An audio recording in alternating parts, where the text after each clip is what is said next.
आजीच्या गोष्टी फक्त कथा नाहीत, तर आयुष्य बदलणारे संस्कार आहेत. आणि संकटातही धैर्य न हरवण. आजी आणि नातीचं हे सुंदर नातं प्रत्येक मुलाला शिकवेल चांगलं आयुष्य जगायला.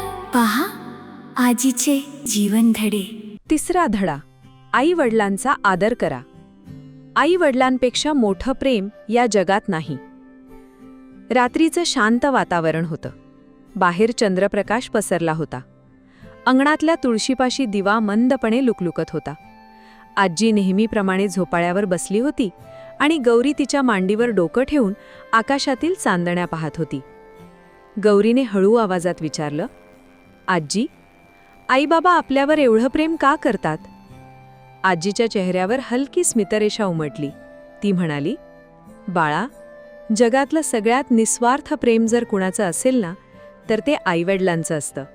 म्हणूनच त्यांचा आदर करणं खूप महत्त्वाचं आहे. गौरी उत्सुकतेने म्हणाली, मग मला गोष्ट सांग ना आजी.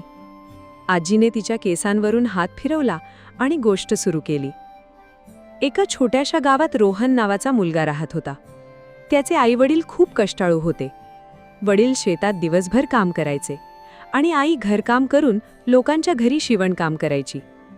घराची परिस्थिती खूप साधी होती, पण आईवडिलांनी रोहनला कधीच कमी पडू दिलं नाही. रोहनला नवीन कपडे हवे असले, शाळेची फी असो किंवा पुस्तकं, आईवडील स्वतःच्या गरजा बाजूला ठेवून त्याच्यासाठी सगळं करायचे. पण जसजसा रोहन मोठा होत गेला तसतसा तो बदलत गेला. त्याला वाटू लागलं की आईवडील जुन्या विचारांचे आहेत. एक दिवस आई प्रेमाने म्हणाली, बाळा, उशीर होतोय, आधी जेवून घे. रोहन चिडून म्हणाला, आई, तुम्हाला काही समजत नाही का? मी लहान नाही आता. आई शांत झाली. दुसऱ्या दिवशी वडील म्हणाले, रोहन, खर्च जपून कर, पैशांची किंमत समजून घे. रोहन पुन्हा रागाने म्हणाला, तुम्ही नेहमी मला शिकवतच बसता, माझं आयुष्य मला जगू द्या. वडील काही बोलले नाहीत, पण त्यांच्या डोळ्यात दुःख स्पष्ट दिसत होतं. आजी इथे थांबली. गौरीच्या चेहऱ्यावर उदासी आली. ती म्हणाली, आजी, रोहन एवढा वाईट का वागत होता? आजी शांतपणे म्हणाली, कधी कधी माणूस मोठा झाला की त्याला वाटतं आईवडील काही समजत नाहीत, पण खरं ज्ञान अनुभवातून येतं बाळा. ती पुन्हा गोष्ट सांगू लागली. काही वर्षांनी रोहन शहरात मोठ्या नोकरीसाठी गेला. मोठं ऑफिस, मोठे मित्र, नवीन आयुष्य. हळूहळू त्याने गावाकडे लक्ष देणं कमी केलं. आई रोज फोन करायची, बाळा, तब्येत ठीक आहे ना? रोहन म्हणायचा, आई, मी कामात आहे, नंतर बोलतो. कधी कधी तर तो फोनही उचलत नसे. आई मात्र रोज त्याच्या फोनची वाट बघत बसायची. एक दिवस रोहनच्या ऑफिसमध्ये मोठी अडचण आली. त्याची नोकरी गेली. ज्यांना तो आपले जवळचे मित्र समजत होता त्यांनीही साथ सोडली. काहींनी फोन उचलणं बंद केलं, काहींनी ओळखही दाखवली नाही. रोहन पूर्णपणे एकटा पडला. त्याच्या डोळ्यात अश्रू आले. तेव्हा त्याला आठवलं, आई वडील.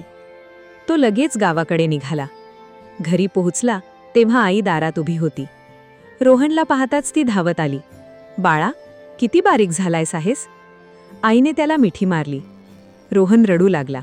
आई, मी तुमच्याशी खूप वाईट वागलो. आईने त्याच्या डोक्यावर हात ठेवला. आई वडिलांचं प्रेम कधी कमी होत नाही बाळा. वडीलही जवळ आले. ते म्हणाले, जीवनात कितीही मोठा झालास तरी घर तुझ्यासाठी कायम उघडच असतं. रोहन त्या रात्री खूप विचार करत बसला. त्याला आठवत होतं, लहानपणी आई स्वतः उपाशी राहून त्याच्यासाठी जेवण ठेवायची. वडील उन्हातान्हात कष्ट करून त्याची फी भरायचे. त्याने कधीच त्यांच्या त्यागाची किंमत समजून घेतली नव्हती.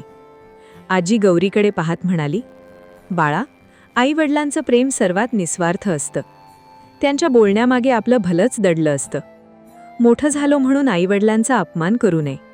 संकटाच्या वेळी खरी साथ आईवडीलच देतात.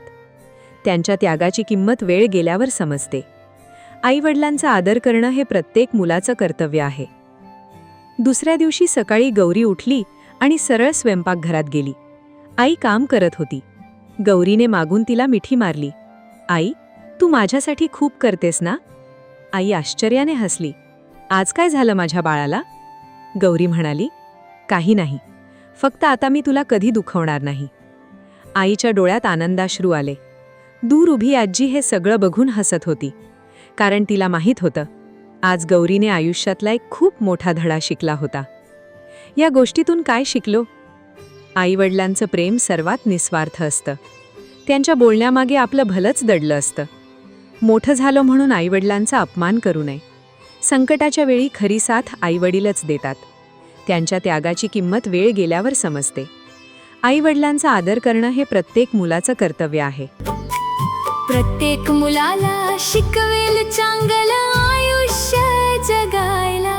पहा आजीचे जीवन धडे फक्त आपल्या YouTube चॅनलवर.